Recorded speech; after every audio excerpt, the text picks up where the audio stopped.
I will call this meeting to order at 1:25. Our apologies for the delay. We had a little technical issue. We will start with the Pledge of Allegiance. If everyone could please stand. Right hand over your heart. Ready, begin. I pledge allegiance to the flag of the United States of America and to the republic for which it stands, one nation, under God, indivisible, with liberty and justice for all.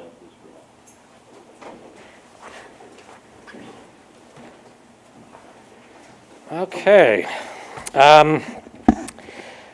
Today's meeting, we have David Whitkin on the phone as well as Charles Stearman, our student board member. Can I get a motion and a second for today's agenda, please? So moved. Second. Student advisory vote? Aye. All those in favor say aye. Aye. Aye. Thank you. Okay, so today's, as all knows, is an emergency meeting, so it's a very shortened schedule. We're going to start with the hearing section, and we have no advanced written requests. I do have some public comment, but I will invite up Monica Joyce if she'd like to start the meeting off.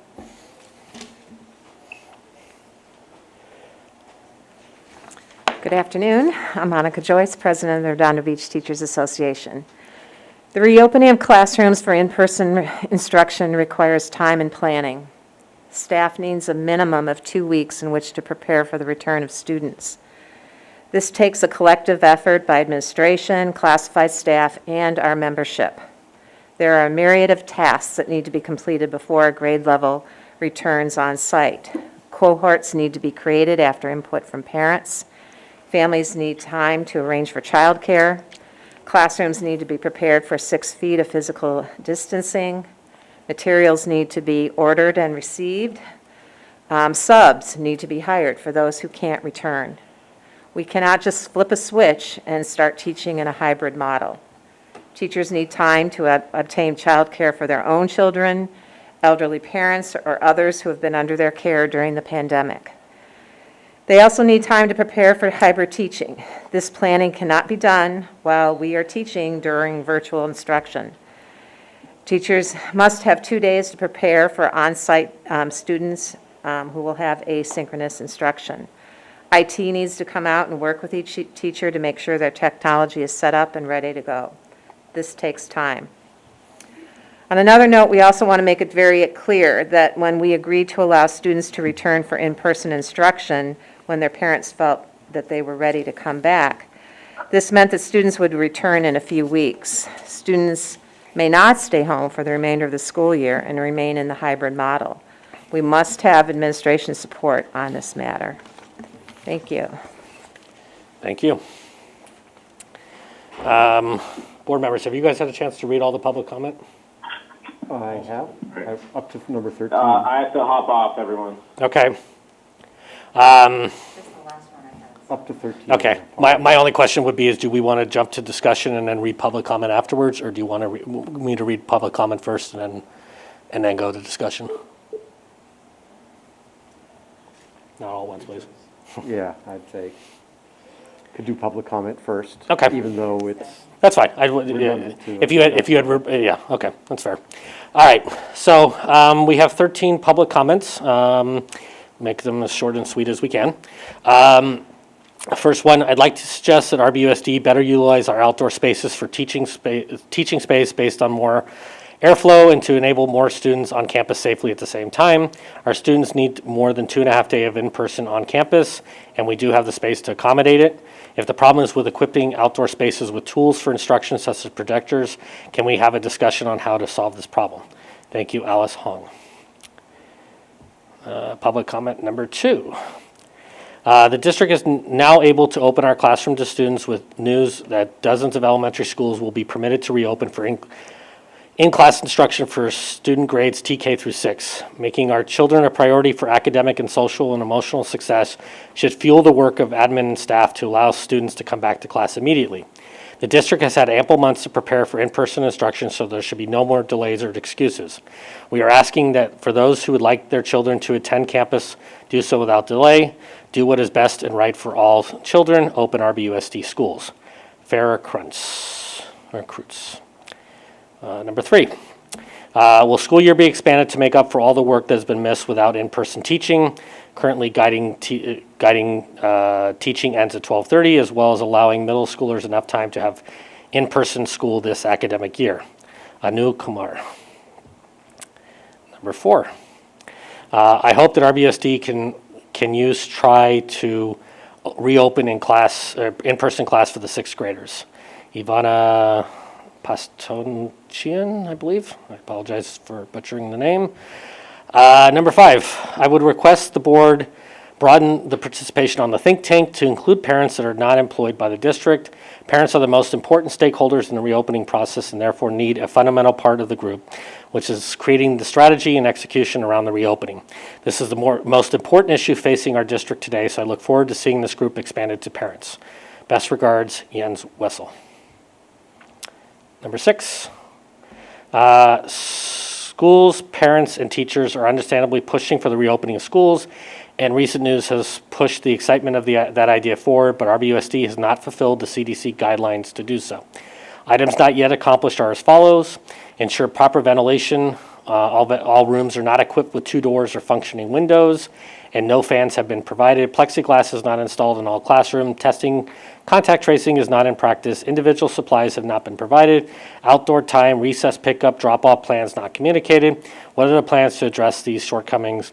When will there be a forum regarding the district's improper or inaccurate accounting of $4.5 million in COVID funds to date? Levi Stroffer.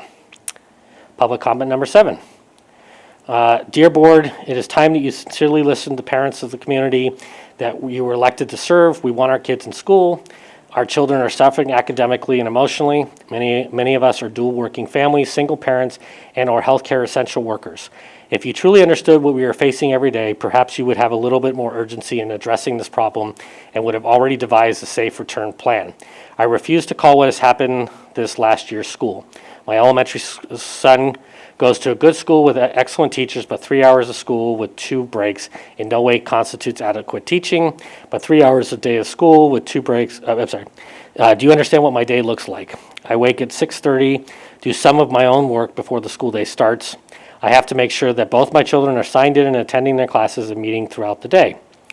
I attend my own work meetings, all while finding supplies, answering school questions, and solving my son's IT problems. When the workday ends at 6 p.m., I have to review my son's work for the day without textbooks or adequate instruction on what was done. I have to check the Google Classroom feeds and have him log into all different platforms that they've used for that day to make sure everything was done. You have not made it easy.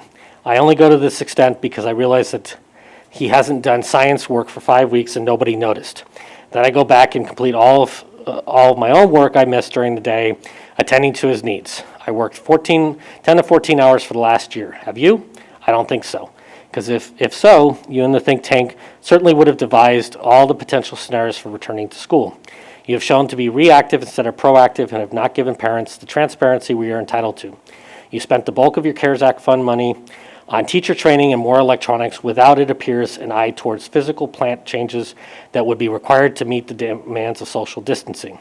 I urge you to have the courage to be honest with us. Please add parents to the think tank. Please be transparent. Post the minutes from the think tank, not just the agendas.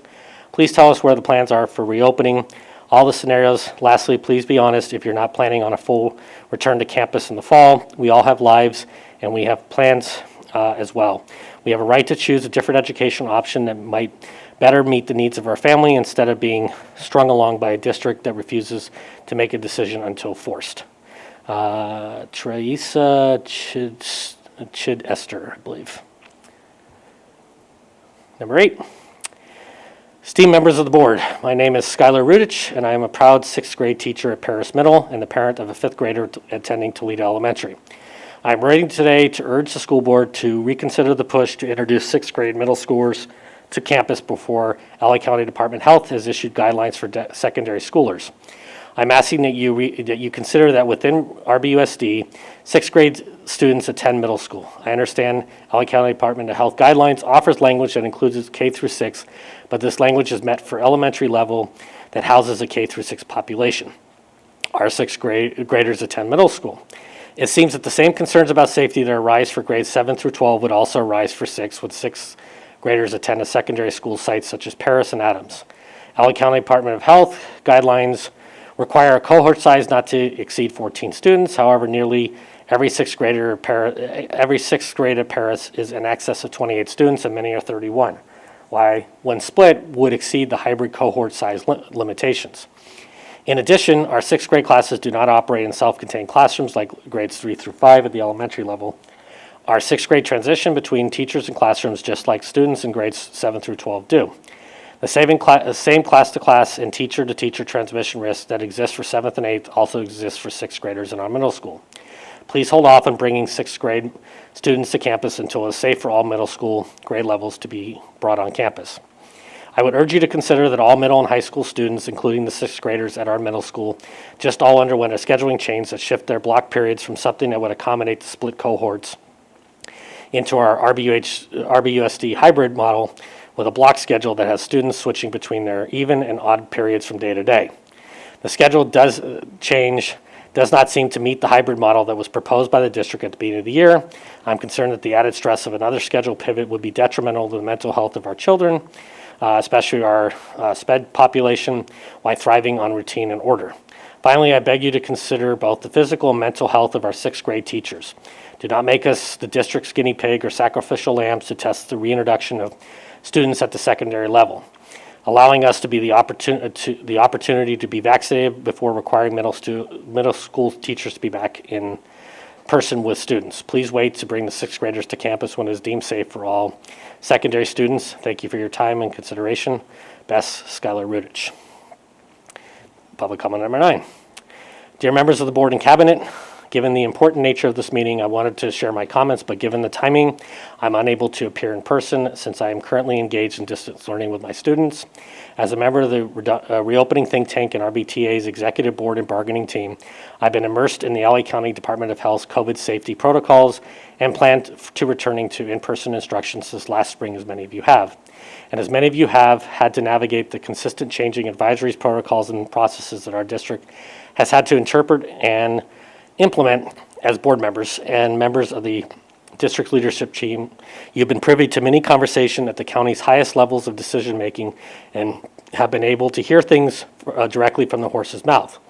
Members of RBTA have not always been so lucky. Returning 4th and 5th grade students and teachers to in-person instruction represents a major jump forward from the waiver process and the vulnerable population language that was used to return TK through 2.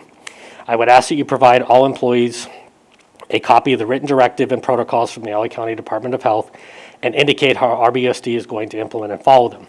The reopening protocol that was revised on February 11th, which may be revised again by the time of this reading, represents major changes for our school's safety protocol. For instance, removing the size limits for a cohort for students. This has never been before communicated to our members in a public forum, but the document is incredibly confusing because it only mentions grades TK through 2, but you will be using it in this meeting to return other grades to in-person instruction. If your main concern is still to return students and teachers to in-person instruction in the safest way possible, just not the fastest, I hope you will take the time to explain these new requirements clearly to all stakeholders. No size limits to cohorts and less than 6 feet of physical distance for in-person instruction has not been the standard operating procedure thus far, and once again seems that the job has fallen to individual districts to make the county's directive a reality.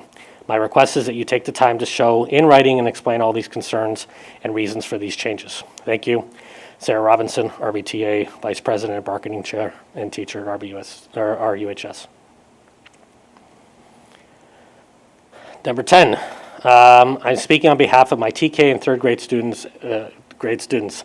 My TK student has gone back hybrid in person at Madison.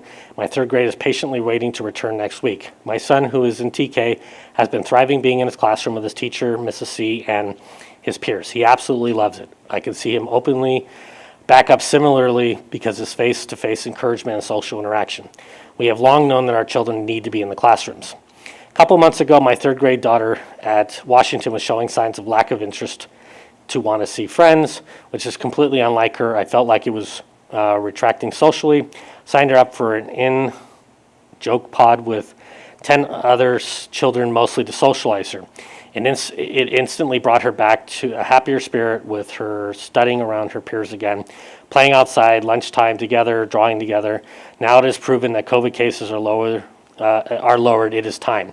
The time has been long overdue. Our children are playing, and they're ready and deserve to learn inside their classrooms and play together on their breaks. I encourage all teachers to look into their hearts and find their strength and regain momentum to start teaching in person ASAP. For those who feel that they aren't safe on campus, take a look and ask yourself where your courage has went. The courage has kept you teaching when you knew about school shooting and how you were trained to respond if one happened. The courage that kept you teaching when you knew about hand, foot, and mouth disease, the flu, and many other contagious viruses that couldn't even be caught before COVID. It's time to find the love for teaching and do it once again. Why? Because our kids deserve it. Our kids are safe, our kids have been patient long enough, and their voices deserve to be heard and faces to be seen on campus. Their education and physical activities and extracurricular curriculum needs to once again be open and offered again. In-person hands-on art, in-person play tiles with their peers, in-person science lessons, in-person recesses, and lunchtimes together. If there are teachers who don't feel safe to return still after the health department has announced it is safe to do so, it is your time to reconsider your position and step aside to let others who will teach our children. Have a big enough heart to allow someone who can or is willing to be brave enough to stand in the classroom and teach them comfortably. The push needs to end. Our school majority of teachers and students are ready. Open the schools full-time. Part-time hybrid has proved that it worked, but still isn't enough. The pressure of irregular routine of one day at home and one day at school isn't the answer. Our children want to and belong in school receiving an in-person education every single weekday. We don't want to or need to wait any longer. Open our schools. Thank you, Monique Grant. Number 11. Can you please comment or provide guidance as to how RBUSD is following the new CDC guidelines for school reopening? Additionally, as you know, the virus tends to spread when people are eating and drinking and have masks off. How will you handle lunch and snacks to ensure there's no spread during these times when kids are not wearing masks? And importantly, how do you test to identify cases? Since many children's cases are asymptomatic, testing is critically important to identify potential spread at school. Renee Brennan. Number 12.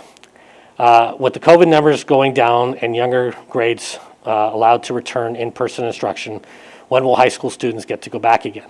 Many high schools across the United States, some that are same size or larger than RUHS, are already coming back. Number 2, looking at the future, is the plan for the 21-22 school year to be back in person 5 days. Carla Bick. And last but certainly not least, Dear Board, I am writing to request that you maintain the option to learn from home for the time being with the students' current RBUSD teachers for TK through 6. Many families, like my own, hope to have their children return to school this year, but we are waiting for additional factors. I know that this option has been presented to families, and I know it will remain for at least several months. I understand this pandemic has affected families in our community in many different ways. I understand that for some families, getting their children back in school is a top priority for a variety of reasons, be it childcare, academic, or social emotional. Health, I hope that you also keep in mind other families like mine for whom distance learning with RBUSD teachers has been working very well, and our top priority is keeping vulnerable family members safe. Thank you for keeping options open to all of our families despite our varying circumstances during this challenging time. Kristen Fredericks. That concludes our public comments. If someone comes, we will happily hear them, but that concludes both written and in person. So we move on to discussion item 4.1. Let's start with Dr. Keller. Thank you. Want to just start off by saying thank you for being patient today. We had a little technical difficulty to get the board meeting going, so thanks for being patient. And I want to remind folks, you know, how this COVID return to school happens is you get a random tweet on a Monday that you weren't expecting, and then you get a firestorm of emails and news reports alleging that you know, the Department of Public Health is allowing us to return TK6 to the hybrid model, or bring students to campus, in fact, and moving from just TK 1 and 2, and now moving towards 3, 4, 5, and 6. It's good news. I mean, let's say that. It's just that it's you can't exactly track this on some sort of website and expect it to happen. It just happens. And so with that, I do applaud everyone here and every school district in the state of California for hopefully reacting and really hustling to do what's best for kids and families, and that's what we're here for. And that's why we have a meeting, a day after we got back. It's, we have to give at least a 24-hour notice, and we've done that, and we've hustled to make that happen. So I want to thank the board, and want to thank Ricardo Gallegos, our person who manages all of our board meetings. Want to share that we're going to talk about fourth. I know you see a slide here. It says fourth and fifth. We will talk about sixth. Sixth grade is kind of an interesting grade level because I will tell you, I think when the state and county, for that matter, really started thinking about sixth grade, I really think they thought about it from an elementary standpoint. And so I want to make that clear. And believe me, my background is middle school. I could talk middle school all day. And by the way, middle school is not a grade level. Junior high is not a grade level. Middle school is a philosophy. Junior high is a philosophy.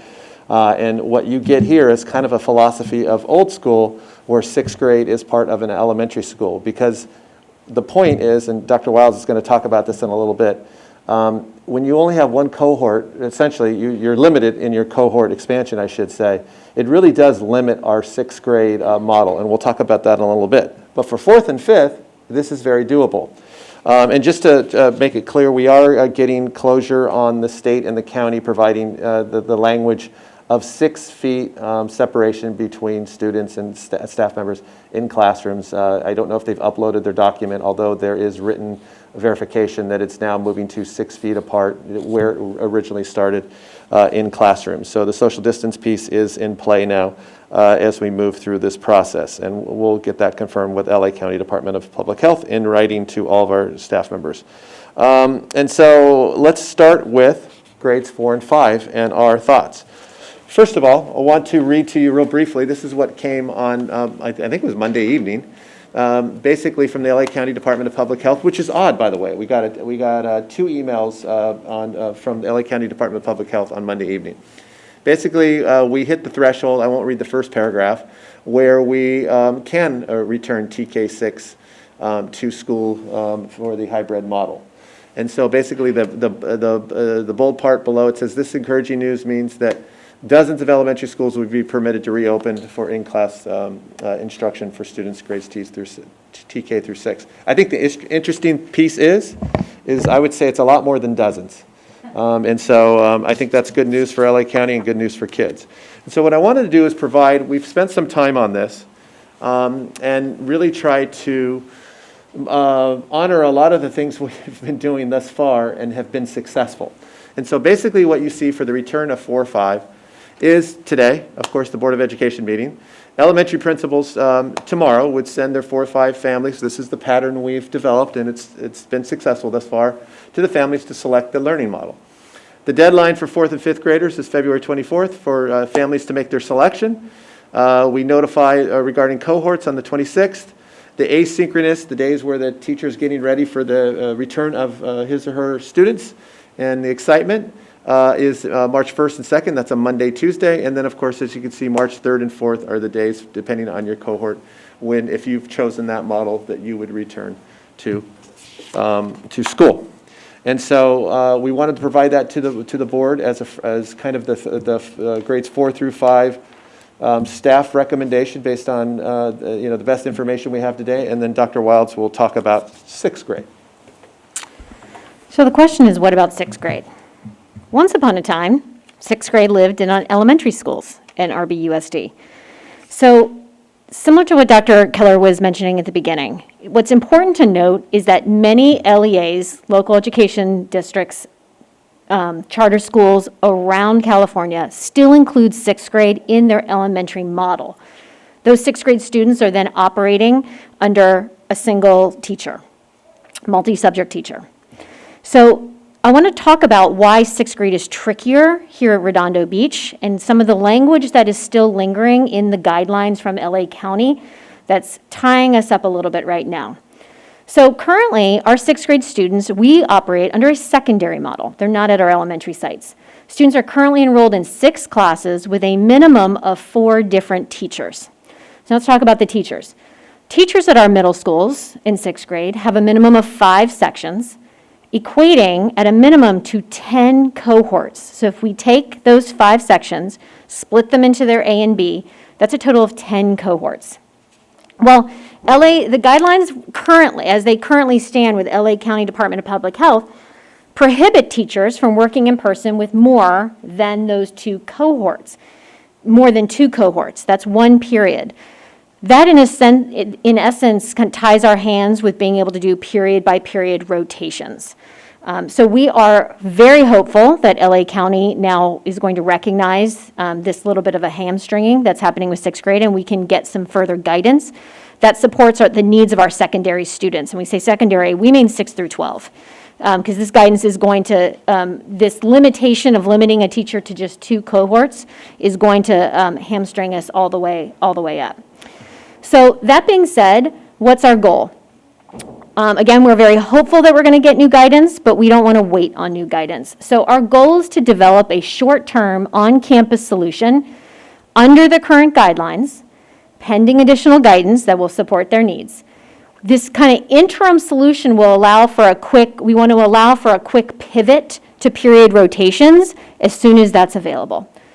We also recognize that our families want their kids back on campus. And because we have the ability to do that, we are now working on a daily basis to figure out a solution around that. That includes collaborating with our surrounding districts. We are making phone calls to all of the districts around us and finding out, what are you thinking? We have a collective brainchild in the South Bay. So we wanted to find out. Some districts are looking at just bringing kids back for a small tutorial period. That's what they're choosing to do. Other districts are looking at bringing students back for 1 day or 1 morning. So we've collected all of this information, and we're looking at everything out there. There are a couple kind of caveats that we need to make sure that we stay within. So we want to make sure we're following our students continue following the current block schedule. We don't want to mess with student schedules. This is what they are used to. This is what we've pivoted to. We also know that cohorts, similar to at our elementary, we need to have cohort A, cohort B, and we've promised 2 days. We also know that we have to keep our students in stable groups. We can't remix groups throughout the day. They need to stay together. But we want to make sure our students have the opportunity to engage with their peers. I'm sure you all heard in some of the public comment, I have middle schoolers. A lot of us have secondary students here. Just physically seeing a friend, not via Zoom, is everything right now. We want to make sure that we provide that. We can figure out a way to provide that. And we want to make sure that when the time comes, we can pivot on a dime and we can start having our kids rotate in the schedule that they are used to. So what I want to guarantee to the board is that we have 3 of probably the smartest people you've met, Dr. Erickson, Dr. Bruno, Lisa Veal, and their assistant principals, Mr. Estrada, Ms. Nguyen, Dr. Nguyen, and we are coming together on a daily basis, and we are going to flesh this out for you. And so, but we do have a promise of what we'd like to propose to you. The details, we're going to get them for you. But what we would like to propose is that we get these details out to families by February 25th. We then, similar to our elementary model, we would get this commitment survey out to our families on February 26th, and we'd ask them to return that by March 5th. Then we would look at, this would be a Thursday and a Friday, March 4th and 5th would be asynchronous instruction. We need to give our teachers time to prepare their classroom, to prepare their lesson planning, to prepare their technology. And then we would look at March 9th as the return of getting our students back on campus to maximize their on-campus participation. That would be cohort A. Why not Monday? Well, Monday is a stacked schedule, and that is distance learning. So we want to have our students have their regular Monday, and then we'll aim for March 9th. And just to add to what Dr. Wild shared, sometimes I get the question, I'm sure you get the question, why aren't you advocating? And one of the questions that will be asked to Dr. Gilchick and Dr. Ferrer tomorrow morning in our weekly meeting with county superintendents is, I've asked the question, you've treated, 6th grade in this case as under the elementary model Dr. Wild's talked about. Can you, for just 6th grade and to move in this gradual secondary school transition, can you allow us some cohort flexibility for sixth grade, just for sixth grade? I think I know the immediate answer will be no, but I think it'll be on their radar for a potential pivot down the road. And so it is going to be asked. I think it's a fair piece to ask, because I do think they're mistaken, and I don't think they looked at the nuances of middle, elementary, middle, and high school. But in fairness, why not just let them know nicely and ask them if we can have permission to have some flexibility with cohorting? And with that, we'll turn it over to you. Well, I think one of the challenges with that specifically is the fact that we are only one of 12 districts in LA County that are actually open. And I mean, there's 80 districts in LA County, including LA Unified, which obviously represents a very large piece of it. But the fact that only 15% of the districts in LA County are open, my guess is that it's, it hasn't been looked at because there's just not a lot of districts open at this point. So, but I mean, kudos to our staff for us being one of those 12 being open. I mean, it's, I know the communications I get it open, and it's like, I think there's no secret that there's a sense of urgency for us to get open, but safely and properly. But at the same token, we are still well in the minority on a positive aspect of things. But can you flip that slide back, if you don't mind? All right. So this, all right, so that's, all right, this is for 6, okay, so, I mean, me personally, I'm good with it. I mean, I would like to see it as soon as possible, but I do know internally all the nuances that we have specifically with returning 6th, and just really, I mean, as Dr. Keller said earlier, I learned from a tweet on Monday that we were suddenly allowed to open on Tuesday.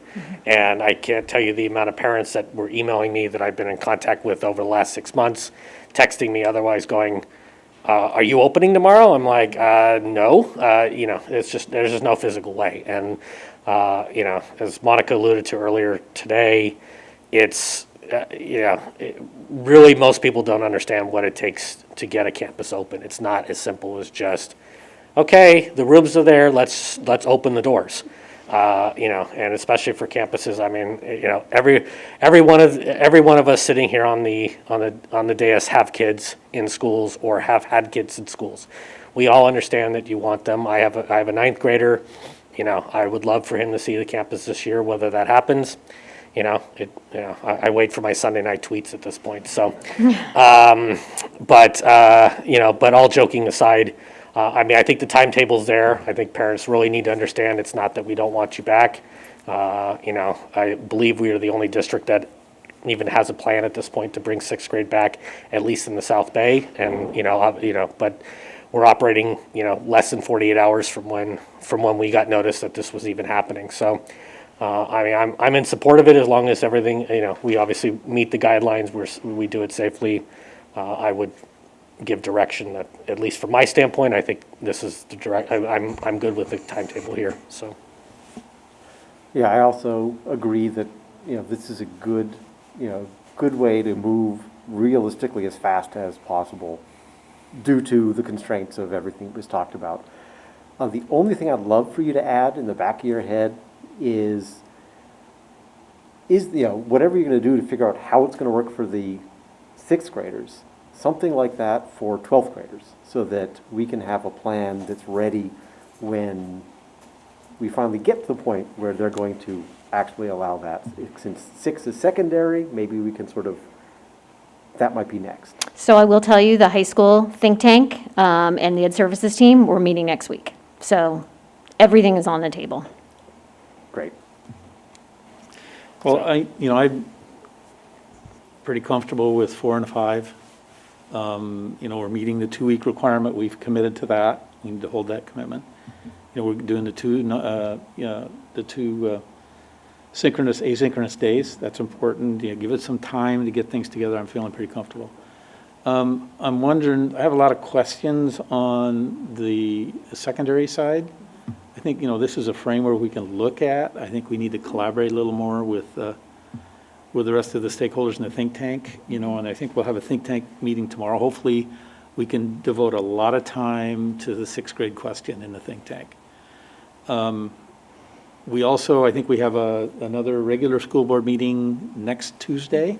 And if I look at that timeline you had up there a minute ago, I think that a February 23rd board meeting would be a great time to maybe dive into this after you've had a chance to spend some more time with the stakeholders and come up with some ideas, and also get some more direction from Dr. Frere and the rest of the County Department of Public Health on the cohort thing. So I think we got a lot of work to do over the next few days and the next week. If we could target maybe another discussion like this at the next week's board meeting and see if we can answer some of these questions that are out there, I think it'd be a great thing. Yeah, I think, I know that's part of the discussion, at least for us returning in sixth grade, was going to continue on. I mean, this is really just, I mean, we're 36 hours out from being told that we could come back with no guidelines, and then listening to the call yesterday afternoon and then scrambling. So I agree with you 100%. But I would say to everybody out there, you know, there are plans to return kids at all grade levels in the concept of, we've had discussions, but ultimately it's all going to depend on cohort size. It's all going to depend on a lot of different things. So it's not that, you know, there isn't a plan. It's kind of like, you know, here's your information, here's what you go with, and here's what you run with. But, you know, anyways. So I just want to clarify a couple things. First of all, the think tank meeting we have tomorrow, Mike, is a Q&A live session for all of our parents to be able to ask questions of the think tank, but obviously the group will still keep working as far as sixth grade. So we know we have that tomorrow. Also, I want to go back a little bit just because things have changed so much. We had a board meeting on February 9th where we said we cannot bring back fourth and fifth, and we made a plan to bring back third grade under vulnerable populations. So third, we're already covered. They're coming back on February 22nd. February 22nd, so our third graders were already coming back. The big piece that changed Monday evening was there's no more a 14-person limit cohort. We now Department of Public Health says we need to keep 6 feet of distance, correct? Correct. However, just to be mindful, for Child Development Center, and Dr. Alpin can confirm, it's still 14 children and 2 adults for CDC. Good point, because that's CDC is a different question I have. So this is huge change, great news. We have a plan to open fourth and fifth grade in this model, an opportunity to open sixth grade, but it's not really a secondary model. So that's why but we don't want to not do anything for our sixth graders if we have the opportunity, because I do think that this board wants to bring as many students back on campus for as much time as possible without rushing the process. I know people are frustrated. I know we've known that our case rates are going down. We've always promised this 2 weeks and the 2 asynchronous days, and nobody's, I don't think, saying we want to go back on that. But I want to make sure that we prepare for the 7 out of 100,000 caseload, which takes us to the red tier, which then says all secondary can open. So there's a real possibility here that we are going to be, whatever we solve, what we set up in sixth grade solves it for all of our students. Is that correct? Is that a fair assessment? Absolutely. So we have to be really creative, because the limitation on a teacher's cohort right now is really the thing that is preventing the period-by-period rotations and is preventing multiple teachers from seeing multiple periods. That's the one thing, that's the area that we're having to really come together and be creative on. So I think I would agree with Mike saying that we talk more about the sixth grade, to have a little more time to flesh out that model, but with the caveat that the goal is to get as many kids as soon as we can safely back on campus, because we're still following LA Department of Public Health. There is nothing that we have not complied with up to this point. There isn't an infrastructure or something that we were supposed to purchase that we haven't purchased. So we're ready. It's just now the function of putting these cohorts together, correct? Correct. Okay, so I just think, this is great news that we have our fourth and fifth graders, our third, fourth, and fifths are coming back to school, is what it sounds like from this discussion here. And our sixth graders, we're going to be a little bit more creative. But you mentioned this one, the model that you're proposing, a quick pivot to period rotations. We want, yes. When you say quick pivot, does that mean 2 weeks, we need to give everybody notice? Or does that mean we're already doing it, all we have to do is just start pivoting?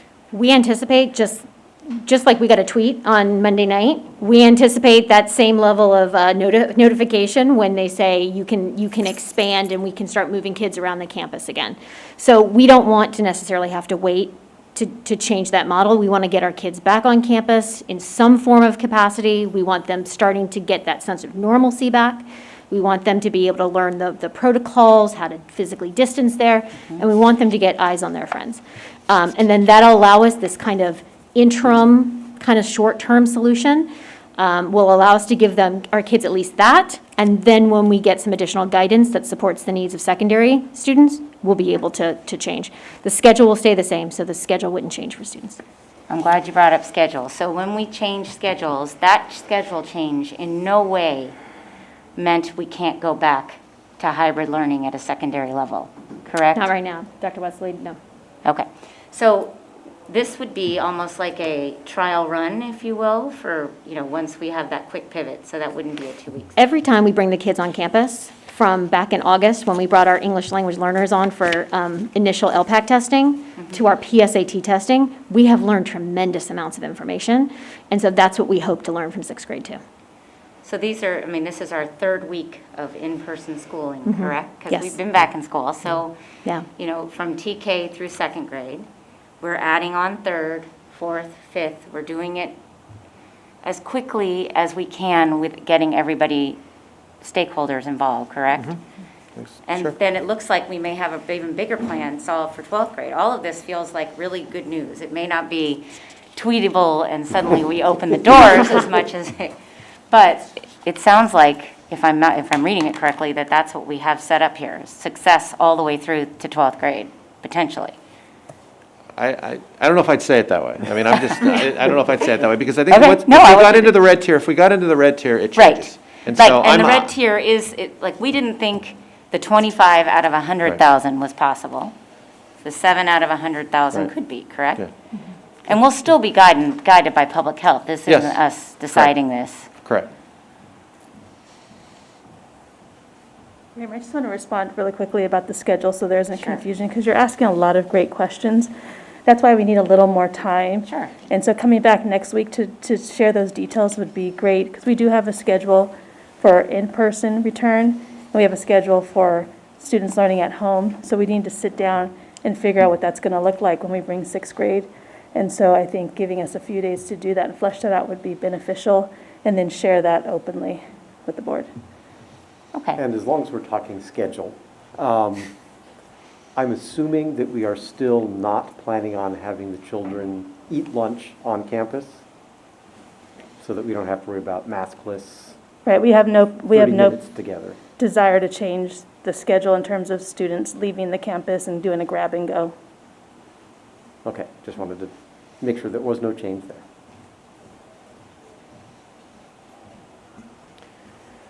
Yeah, I think that. 3rd grade is on February 24th. Sorry, thank you. I had the 24th.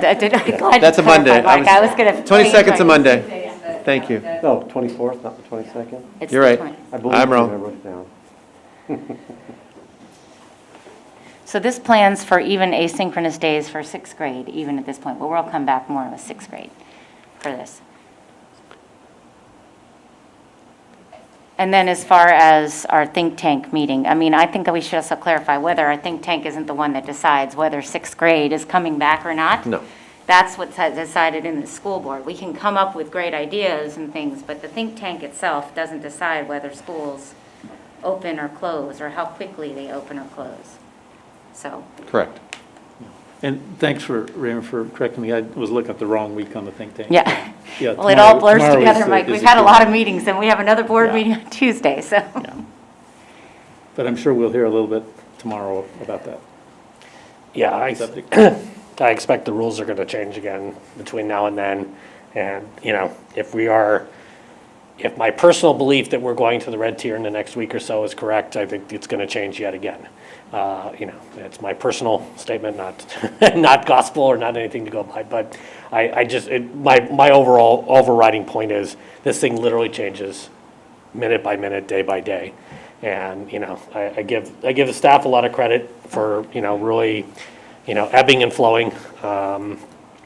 People were scurrying around Monday night on the holiday to try to figure out where this was going. And so, it's, as I've said many times, a sincere thank you. It really, this is, nothing I think that any of us could have ever seen, thinking out at any point. And, my hope is that we are, we're finally on the path to returning, to those parents out there that keep saying we're not doing enough, for us being at 12, only 12 out of 80 districts open, and probably will be open until we move tiers. I'm not so sure what we could do more. We're moving as quickly as possible. We know your kids want to be back. We know we want your kids back, but please understand that ultimately, we are doing as much as we can and as quickly as possible.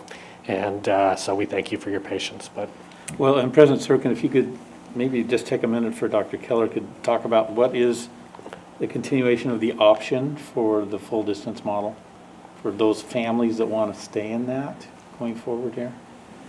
You want to? Absolutely. This is a great question because it's just really good to clarify. When we send that survey out, it'll happen with 4th and 5th grade. It'll happen again with 6th grade. We ask our families to say, are you prepared to come back? Are you prepared to come back, but maybe not yet? You need a couple more weeks. Or would you like to switch to distance learning? And we always clarify for families, we make the switch at the trimester mark for our families. We made it at the semester mark for our schools, PLP, Apex, those online programs. And the reason that is because we have to close the grade book on that particular grading period before we can move the student in and enroll them in their new courses. Can you remind me when the trimester ends? I just have my visual, very fancy calendar here. March 15th. So that'll be clear in the correspondence we get to parents, so that if there is any. Yeah, we'll make sure we put that question, they reminder again. understand what their options are. Absolutely. So that wouldn't be an option for secondary students at this point? this late Secondary in the students, game, the because- semester has already gotten underway. So there will be the concurrent teaching and people in class? Right. Okay. Do we want to mention the good news about the vaccines before we? that was my last thing I was going to, yeah. There is more good news. Yeah, the LA County Department of Health announced this morning that starting March 1st, essential workers will be expanded to include teachers and some of our grocery store workers and otherwise. The team's been working hard, and I believe that we are going to see something from Beach City's health district shortly, if not at least at the pods and what have you, once they get past the backlog of second shots. But, it's encouraging to see that we might actually, our staff maybe by as soon as April 1st could be vaccinated with both shots, which would be right after spring break, if you will, would be at its highest peak, depending on what day it is. But, feel free to comment, but yeah. Yeah, no, I think that's good, and I will just say this many times. I've said it this week already. We have a lot of staff members who've been able to secure at least their first shot. Not everybody shares because they may have been creative in how they obtained it, and that's great. That's for them to understand. But I also I'm going to put Dr. Alpern on the spot. We did receive news today about athletics, and so do you mind providing a brief update? Because I think there's good news there, too. Yes, we did receive good news. We've been waiting for a while for the county to put out new guidance on youth sports. And so I will provide you a written email that has the details, but we are definitely expanding the number of sports that are able to compete and engage in competition, not just athletic conditioning, but athletic competition between two schools. So It's just very coming out. exciting. Hot off the press. Yeah, going back to what we said earlier, everything changes by the minute. Yeah, we learned it as Dr. Alpern and I were walking up the stairs. So it's just, this is just really a constant moving target. So if there's nothing else, we will see each other all in 5 days. But anything else? Charles, did you have anything you wanted to say before we adjourn the meeting? Nothing specific, thank you. Fair enough. All right, well, can I get a motion and a second for adjournment? Before you adjourn on Yep. that second, just as a reminder, the LA Department of Public Health does put out a press release every single day with regard to COVID-19. And you can go to their website and put your email address in and get that email address, because that is a daily update that exists that isn't just for board members or other, it's for everybody out there in the community. And given that it changes, that might be a good place for people to look. They update that before they update their website. And just a reminder that our think tank is going to be on our YouTube channel tomorrow from 3 to 4:30. People were had an opportunity to submit questions, but they also can do it live. There's an email address, so check your email that Dr. Keller sent last Friday about that. And I think that's it. And thank you to everybody for scrambling to get something going for a lot more kiddos. That's great. And we'll put something out either later today or tomorrow morning to staff and parents. Very good. All right, so I got a motion. Can I have a second, please? So, student advisory vote. Aye. All those in favor say aye. Aye. Hearing 4-0. We are adjourned. I just sent you guys the sports.